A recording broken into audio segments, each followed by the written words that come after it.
A young man becomes a monk and is assigned to help the other monks copy the laws of the church by hand. However, he notices that all the monks are copying from copies, rather than from the original manuscript. The young monk goes to the leader of the monks to voice his concerns. If someone made even the slightest mistake the first time he copied the manuscripts, he says, then this error would be carried on through subsequent copies, and no one would even realize it was an error. You make a good point, said the head monk. The original manuscripts are in a locked safe, in a cave below the monastery. I will go down and copy from these manuscripts, making extra sure not to make any errors. The head monk leaves the monastery. Hours go by, but still the head monk does not come back. Worried, the young monk goes down to the cave to investigate, where he sees the head monk banging his head on the wall and shouting, "We forgot the R. We forgot the R." "What's wrong?" asks the young monk. His eyes welling with tears, the head monk turns to the young monk and says, "The word is celebrate."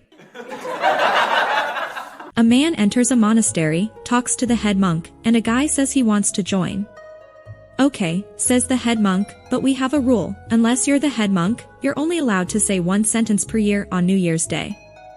"Okay," says the guy, "I can do that." First New Year's Day comes around, and all the monks gather to say their sentences. Most of them are about enlightenment and the grace of God, but when it is our protagonist's turn, his lips utter, "The food is a bit salty." 1 year comes and goes, and it's a New Year's again. Again, all the monks gather, and this year, the sentence that the guy has had a year to think about is spoken, "The chairs could be softer." Another year comes and goes.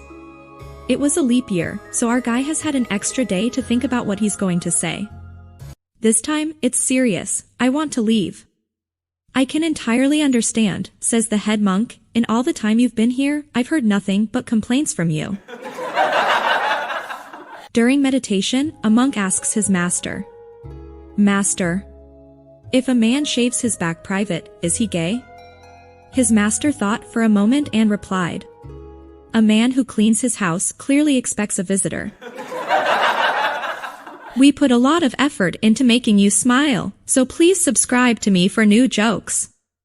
Stay happy.